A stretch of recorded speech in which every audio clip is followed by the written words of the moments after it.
Am I the a-hole for canceling significant other's birthday plans after finding out I was not invited? Let me start the post off by saying my 21 female significant other's 22 male love language is gift giving. He loves to shop for people. He loves to give gifts, especially extravagant ones. For example, over the 3 years we've been together, he's given me a car, 3 dogs, a new phone, and many more smaller items. I, on the other hand, struggle with gift giving, especially for him. He's the person that if he wants it, he will buy it for himself. 2 different times I had purchased him a gift before the holiday rolled around. He had went and purchased the exact same thing for himself. So finding something he both likes and doesn't already have is a struggle. This year, I decided I would go above and beyond. I set aside a couple $1,000s, a lot for me, not so much for him, to make sure I can get him extravagant gifts. This year, he discussed with me he wanted to go to Puerto Rico. Immediately, I found a 4-bedroom house, more than enough room for his friends, him and I. He also booked a yacht for us to spend a day on. That ended up being more than I set aside for, but I booked a yacht anyway, since he always goes above and beyond for me. I don't wanted him to have a great birthday.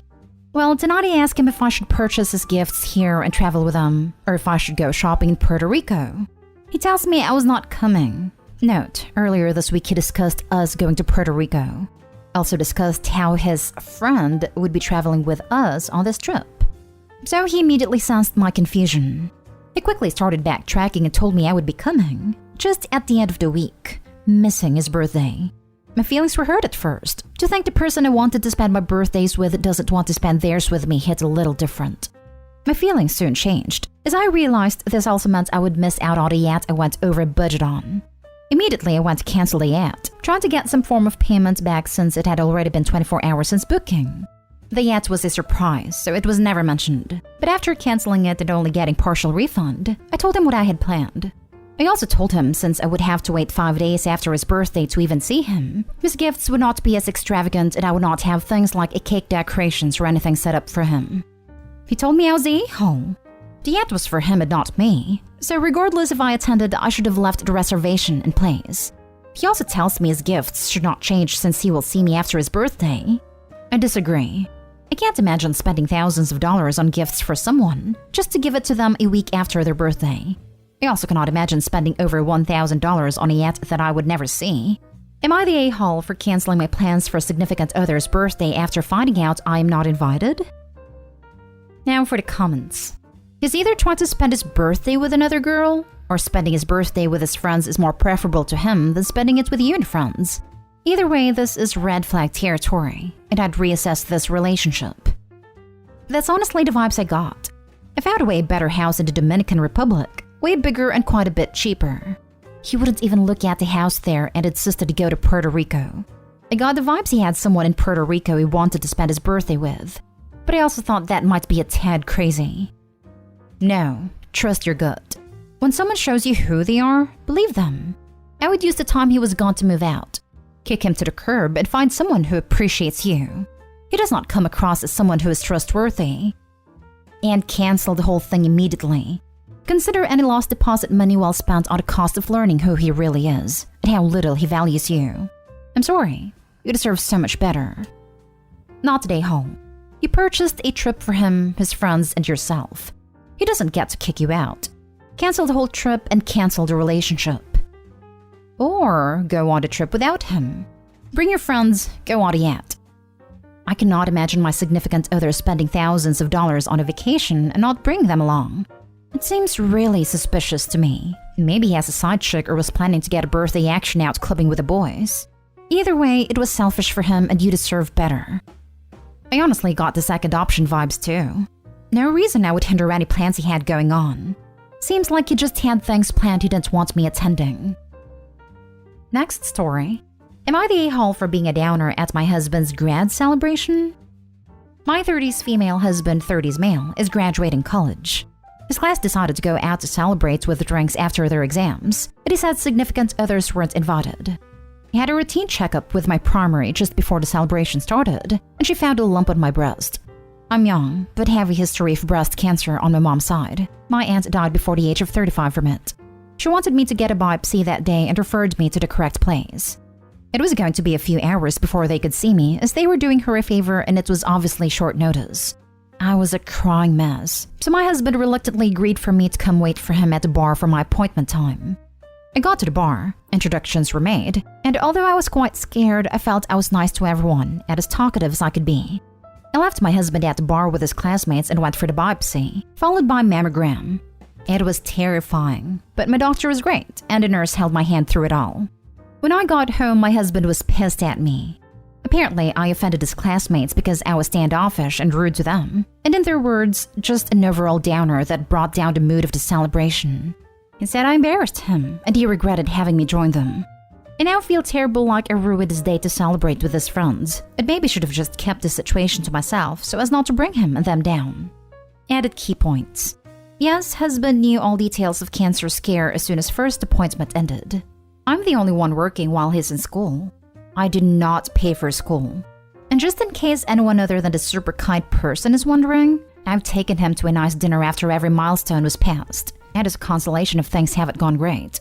I worked a side job while he's in class to save up secret money, and bought him a private deep-sea fishing charter for his graduation gift. I'm not a bad wife. I do what I can within my limited means. Wait, let me get this straight. You discovered something possibly life-threatening and at least life-altering, and instead of your husband staying at your side and help you through this experience, he chooses to go to a celebration and let you wait with him in the bar before scare exams, and then had the audacity to be mad about your mood. Holy cow, girl. This calls for some serious conversation between you two. But honestly, I see red flags all over. Not today hall big time, but your husband definitely is. Yeah, just to doubly point out here, OP, he should not have even gone to his graduation. He should have been by your side for the wait, the appointment, and the rest of the day/evening. You need to have a long think whether you want to be with a man who cares so little about you. Your husband was unsympathetic, unsupportive, and plain cruel, and his friends were damn out of line. There's no way I'd even listen to my friends criticizing my partner like that, let alone repeating the message to him. You were getting a biopsied mammogram, in itself a scary thing, but worse because you have a history of cancer. And not only did your husband not go with you, but he criticized you for acting down? I hope he changes his attitude. I'm betting the friends didn't say a word. I reckon this is all because hubby knows he was being a royal a-hole and is flipping it right back at Opie. Or worse, he mentioned where she was going, and they either directly or indirectly let him know he was totally in the wrong, and he's taking it out on her. I really doubt they said anything about her at all. Did your husband know that your doctor found a lump? What the ever-loving hell? He is mad at you for being a downer rather than supporting you? Whoa. That is messed up. I hope your tests come back with good news and your husband grows a heart. He did know, yes. I called as soon as the first appointment ended because I was kind of a mess. I panicked. Next story is titled, Am I the a-hole for telling my brother and his wife that I will be suing them for selling the nursery I gave them? I, female 36, lost my 3-year-old son from a chronic condition that he was born with. I struggled a lot with his illness and received a lot of support from my family when my ex-husband was too busy with work than care for his son.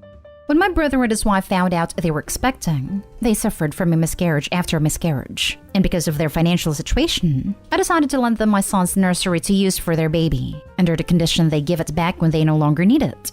It's an expensive nursery, and the process of shipping, I live in another country, took me time and money, and of course not to mention its sentimental value. They were so grateful for my help and appreciated it a lot, but my sister-in-law unfortunately lost her baby at 5 months into pregnancy. And I heard from my mother since my brother and sister-in-law went low contact with everyone to be able to grieve. I waited a few months before asking for the nursery back since they no longer need it. I called and asked my brother to send it back despite how cruel I sounded, but I just had to get it back. But I was shocked after my brother said they sold it. All of it. Every single piece. I asked why, and he said his wife was depressed and he needed money to take her on a vacation a month ago. I lost my temper and started screaming at him on the phone, reminding him that this belonged to my son, and only for them to borrow, not sell. He apologized and asked me to be understanding of his wife's position as a grieving mother myself. I said no, they should have considered how selling my son's nursery would affect me as a grieving mother. And he replied that he didn't think I was being fair to scream at him for wanting to help his wife through these hard times. I told him that is not my problem, and that I will be suing them both over the nursery and for every penny made out of selling it. He called me nuts and hung up, then called my parents. They tried to get involved after I threatened to sue and called me callous and unhinged for threatening my brother and sister-in-law with court and told me to let it go. That I don't need the nursery. It is not worth causing permanent damage in my relationship with my brother over a few pieces of furniture. My ex-husband blamed me, saying it was my fault for giving the nursery to my brother, but I just wanted to help. He keeps pushing for the idea to sue, but my parents are telling me not to.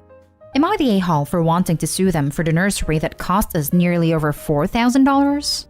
Just to explain something, my ex-husband gets a say because he paid for the nursery as well, but he keeps pushing for me to sue and told me he'll do it if I choose to back down. He keeps saying it's my fault for letting my brother have the nursery in the first place, and is very upset with me about it. It was so unbelievably cruel and selfish for them to sell mementos of your son for a vacation. You lending them the nursery for free represents how highly you regarded them, and how you very kindly hoped that they would honor your son's memory by bringing up their own child with this nursery. And they in turn said, your love of your deceased son means nothing to us. It is only worth as much as we can get breaking the set down and selling it. Sue their pants off. Go with your parents' pressure and pretend to be ready to move on if they apologize for selling items they were supposed to return to you, out of emotional desperation if you have to. Anything to get them to admit in writing/text that it was a loan, not a gift. Then absolutely rinse them in court. This. Sue them for every penny, and then the legal fees. For a vacation? I cannot even believe this. We all have awful, traumatic events. What we don't all do is sell sentimental items that weren't ours that we promised to return because we needed a vacation. I'm so angry and disgusted with them both on your behalf. Edit to add. I'm trying to imagine the effing discussion that took place at the level of pure audacity, selfishness, and dismissiveness, and after Opie did these guys a huge favor too. Sweetie, I need to get away. I'm so depressed. But we have no money. Oh, but we have her nursery. But didn't Opie ask us to return it? And it's quite expensive. She probably forgot about it. Also, I need this. She might be mad, but I'm sure she'll let it go. Let's sell it. Go on vacation and worry about it later. Consequences happen. Cue shocked Pikachu faces. I need to get off this thread. My blood is boiling. The words I'd like to use to describe those two are words that would get me banned. Get a lawyer and get the ball rolling. Now. This needs consequences. It was not theirs to sell. It's yours. I understand her grieving, but that was probably a reminder of your son you wanted to hold on to. I'm sorry you had to go through all this, but you should definitely sue. They clearly don't respect you. Exactly how I explained it to my parents, but they suggested I stop bringing it up now, and that they'll pay me money every month till I get the full cost. But I feel like by doing this, they're enabling my brother's behavior and making excuses for him. They are enabling him. He was completely out of place, and the money won't replace the memories they took from you anyway. Now for the last story. Am I the a-hole after no longer allowing my mother-in-law's friend to babysit my children after she started calling them her babies? I'm 26 female, I'm the mother of 2 kids, 4 female and 3 male. My husband, 27 male, and I both work office jobs, and due to this, we need someone to watch the kids while we aren't home. We mostly had babysitters, but a few months back, my mother-in-law, 48 female, suggested that her friend could watch them for free. I told her it wasn't necessary since we could afford a babysitter just fine, but she insisted. I didn't really see any harm in it after she kept asking. So I gave in and her friend, 45 female, started babysitting our kids. Everything was perfect for the first few months. She was always on time and always fed my kids and put them to bed at the time I suggested. My kids seemed to really like her. But about a few weeks ago, my oldest came to me and asked me if I was their real mommy. I was confused and asked her what she meant. Well, it turns out mother-in-law's friend had been telling my kids that they were her babies. And when they protested saying they weren't, she would yell at them saying that I was just their moneymaker and that she was their real mommy. I told my husband about this and he hired a babysitter on the spot. Then me and him called my mother-in-law and told her about the situation. We told her that we weren't going to have her friend over anymore because it made us uncomfortable. We even told her what my kid had told me. Well, mother-in-law didn't take it well. Over the phone, she started screaming, saying that, quote-unquote, my friend doesn't have any kids or grandchildren, so your kids are the closest thing she's had to it, and you're going to take that away from her? My husband and I tried to calm her down, but after a bit, we just hung up. I received a photo of my mother-in-law's friend crying on mother-in-law's couch later that night. I feel horrible for making her upset, but I don't like how she was telling my kids these things. I understand that she doesn't have kids, but that doesn't excuse her behavior. But for my peace of mind, am I the a-hole? Not the a-hole. If anything, you underreacted. Would your mother-in-law ever help her friends see them? To the point of taking the kids behind your back. I take them to a few sessions with a therapist.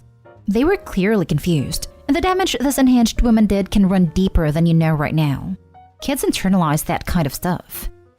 Not the a-hole. She claimed ownership of your kids and decided to hide it from you for a long period of time. During this time, she viciously yelled at your kids for denying this claim and defending you.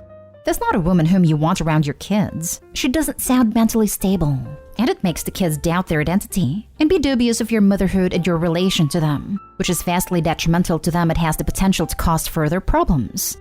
It's sad that she doesn't have any kids of her own, but it seems like she has gone too far, and she isn't able to take care of them while thinking of them as hers and ingraining this mindset in them. She proved incapability to do that. It's not your fault. You gave her the chance to prove herself, and unfortunately she failed. You're not the ones to blame here. Mother-in-law's anger was directed at you and justifiably, but in these situations, the victims try to blame others. Moreover, I don't know if it's just me, but I found a whole sent you a picture of her sobbing thing weird. Who takes a picture of his friend whilst she's crying and sends it to someone else to guilt trip him, implying that he has caused it? It seems unhinged and unnatural. I don't know if the friend consented to this or not. If she did, she was an accomplice in an attempt to guilt trip them into making them feel guilty and rehire her. Whereas if it was done unbeknownst to her, it crosses the line. She was vulnerable, and mother-in-law took advantage of that to prove her point.